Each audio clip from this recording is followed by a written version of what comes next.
Hello everyone. In this video I'm going to be testing out a lot of various components to find out the best combination for powering my 3-pound combat robot Kamikaze. If you're not familiar with the robot, in the last competition I ended up basically obliterating myself for many different reasons. But one of the main problems I had with the robot was I couldn't get the weapon properly up to speed. Either the motor wasn't powerful enough, the speed controller wasn't powerful enough, or the battery wasn't powerful enough. So in front of me I have a whole slew of parts. I've got 3 different types of motors, 3 different types of speed controllers, and 3 different batteries. And I'm going to test these all out to see what is the best combination. Granted, the most powerful combination is probably the best, but I might not have the weight to do the best of all 3, so I'm going to try and figure out the best combination for getting the weapon up to speed. This is the weapon for Kamikaze. This is a 2-pound hunk of 4140 steel that theoretically spins around the outside of the robot at about 200 miles an hour. So to test this, I need to build some kind of test rig that I can attach the motors to the weapon blade and then swap out various motors, swap out various speed controllers, and swap out various batteries. And in that process, I want to measure not only current draw, but also RPMs of the weapon, and then maybe try and figure out, just how fast it's getting up to speed. So first step is to build the jig. I had this piece of 3/4 inch MDF left over from a previous project, and I felt like it would make a really good base for this test jig. On top of it was going to be this piece of acrylic that I had left over from some test cuts, and that would kind of elevate the motor and the weapon up above the base of the MDF. And the holes that were already in it were really good for routing the wires and holding some of the electronics down below so the weapon blade couldn't get to them. So it's just a matter of cutting down the acrylic to the right size, adding all these screw holes for the various motor types, and then just using some T-nuts on the bottom of the MDF. And I use these little rubber bumpers in the corner just to kind of isolate some of the vibration. Here is what the test platform looks like all completed. You can see I've got the motor and the weapon attached to the acrylic platform here. And inside I have all my wire connectors. The ESC is tucked in inside there. It's a little pain to swap out the motor and swap out the ESC, but I opted for everything to be a little bit more protected rather than make it convenient. All the wires kind of come out here. I've got my radio receiver here, and the wire for the battery comes out and goes through a power analyzer and ultimately connects into this connector, which kind of gets tucked underneath of here. So there's really nothing in the path of the weapon that can be hit. Up top I have the digital tachometer, and I just have a little clamp that I clamp on the button because it doesn't stay on without you pressing the button. And so all of this is set up so that one camera angle can see not only the digital tachometer, but can also see the power analyzer. So when I run this, I can see both of these at the same time, and then obviously using the time code on the camera, I can view how fast this takes to get up to what RPM and how much power that takes. So it's a cool little setup, so let's give it just one quick test run and see how well it works.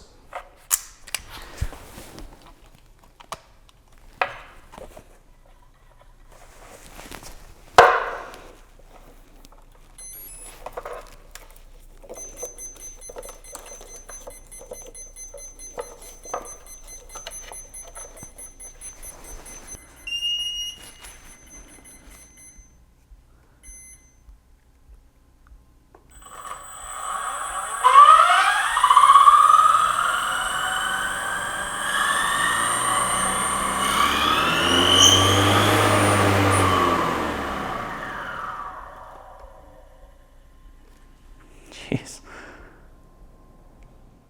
Even though it's still a little bit terrifying, I think it's going to work out for what I need, so let's take a look at the components. These are the components that I'll be testing for Kamikaze with the test jig. I've got 3 batteries, 3 motors, and 3 ESCs. Now let me explain some of this. This is the original battery for Kamikaze version 1. It is a 500 milliamp hour battery, and it has like a 25C discharge. The discharge is just basically how much current it can push through. These are the 2 potential candidates to replace it. Sure, I'm probably going to go with one of these. This one is just way too small. But this is a 1 amp hour and this is an 850 milliamp hour. So even though this one has slightly less capacity, this one actually has a much higher discharge rate. So what I need to decide is if I'm going to go with a higher capacity or a higher discharge rate. They're both about the same size and about the same weight, but through testing these, I'm going to figure out which one's more important to me. I might not actually need the higher discharge rate of this one, so then I'll just go with the higher capacity. In terms of speed controllers, this was a 20 amp with a 30 amp peak speed controller, and this was incapable of driving the original motor. So I'm not going to use this, but I'm just going to use it kind of as a baseline test. I've got another 20 amp speed controller here, just kind of as a reference, just to kind of compare these two, because this one has an interesting firmware. It has a Simon K firmware, so maybe it's doing too much thinking or compensating. So I'm just going to try a little bit more of a dumb speed controller to see if that's the issue. Then I've got an appropriately sized 40 amp. This is a Turnigy Plush that has this nice little programming card that I can program various settings into it. So ultimately, I'm probably going to go with this. I just want to test the difference between these to see what that looks like. And lastly, the motor is the most important thing that I hope to figure out from this test. This is the original motor and the one that you saw earlier in the test. And this is about a 350 watt motor. And I'm not sure, it got up to speed okay, but it was also with the wrong battery and possibly the wrong speed controller. So I think the motor's probably fine, but I need to test that with a better battery and a better speed controller. Now, even though this is the bigger and the heavier of the bunch, this is actually the least powerful. This I said was about 300 or 350 watts. These are both about 500 or 550 watts. So these are much more powerful, even though they're smaller. What I need to figure out is, does the extra power really offer me anything? If these are just drawing more current, then I'm just going to be discharging my battery faster. So I need to figure out if that extra power is actually worth having. So I'm going to be testing these three motors as well. So I'm not going to film every single iteration of all this because it'd be a really long video, but let's just start doing some testing and I'll show you what I find out. Let the testing begin. I decided to start by testing out the batteries because ultimately if the battery can't provide enough power to the ESC, then it's not going to be able to power the motor properly. So I'm keeping these two variables the same for all the battery tests. And I decided to go with the highest power ESC, the 40 amp, and the lowest power motor, the original one, so that this kind of wouldn't be the issue and I'm only varying these guys. I started with the smallest battery and very quickly I found out that this was the issue. As soon as I hit about 9 or 10 amps, it just immediately cut out and I could never really get much over 10 amps and it was really hard to actually throttle up to full power, and after seeing what these guys did, I realized that I never really was at full power. So this is gone. And I'm not going to be using this for any further testing. Between these two guys, it was a lot more similar. One of the things that I was trying was, kind of going up to 50%, down to 30, up to 80, and just kind of, going along the range. And especially once it was starting spinning at like, let's say 10%, just going straight to 100%, and seeing how long that took and how much current, was taking, things like that. What I did find was that when I was at full power, 100%, full throttle, this guy was actually delivering between 10 and 11 amps, just sitting there, whereas this one was only giving me about 9 to 10 amps. So this was definitely providing more current, and this one is the higher discharge rating, so it's really not that surprising. Both of these are well within the limits of what I was doing, but this one was just able to provide that extra, couple amp or two worth of current. So for future testing, I'm going to knock this out. The next step would be to test the ESC. However, when I was at like 10% and then just punched it to full throttle, I noticed I was easily peaking beyond 20, 22 amps worth of current. Well, the other ESCs I have are only rated to 20. Granted, they have spikes and peaks up to 30, but I'm easily seeing 20 amps out of the smaller motor. So I foresee that once I go to the slightly bigger motor, I'm easily going to be in the 30 to 35 amp range. So I'm just going to stick with this ESC and now swap out the motors. So let's take a look at the different motors.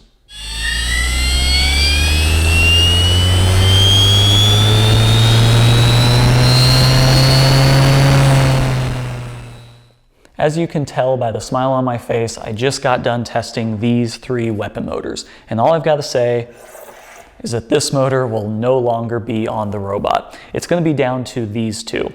And just to give you a little bit of perspective, this motor at full throttle, if you remember, was drawing 9 to 11 amps worth of current. This motor was drawing about 35 amps worth of current, and I only kept it at full throttle for a couple of seconds. My workshop out here is about 850 square feet, and I don't even feel like being in the same room or the same space as this motor when it's running at full throttle with that weapon blade. This is just terrifying. I'll put some video at the end of this video after the closer so you can kind of get an idea of what these things are like, but I can tell you in person it's much different than how it comes across on the video. This one is just loud. It fills this whole space with this kind of thumping sound. I don't like this. This one's a little bit more conservative. It's about 25 amps worth of current, and it doesn't brown out or cut out the ESC like this other one does. So I might end up going with this one just because this is way too powerful and you really have to feather the throttle up to get it to not cut out. And I don't want to increase the size of the ESC anymore because all 3 of these components are already kind of the max that they can be. So it's going to be down to these 2 motors. I'll probably end up with this one, but I'm going to try my best to get this one in there because it is just so terrifying. So yeah, at the end of the testing, I figured out that this battery is by far the best battery. The other one's not bad. It gives me a little bit more capacity, but it just doesn't have the current delivery as this one does. So I'm going to be going with this battery, one of these 2 motors, and I'm definitely going to be doing the 40 amp ESC. This one actually works out well, and with the programming that I did and changing some of the timing settings, it's not too bad. None of these motors start up instantly. They always kind of have that jerky startup. It's just based on the amount of torque it takes to start spinning that 2-pound hunk of metal. So the next step is going to be getting this chassis redesigned to accommodate the weapon motors are pretty much the same size, so that really won't be a big deal, but the bigger battery and the bigger ESC, I'm gonna have to completely redesign this from scratch. Right now it has 4 drive motors. I'm gonna go down to 2 drive motors because I don't have the weight and I just don't have the space, and who cares about this thing driving all that well? All I need is about 5 seconds to get up to speed, and then it can just kind of putter around the arena. I don't really care. So yeah, stay tuned for more videos on Kamikaze. I'm also rebuilding my 1-pound robots, Sergeant Cuddles, so be sure to check that out, and thanks for watching.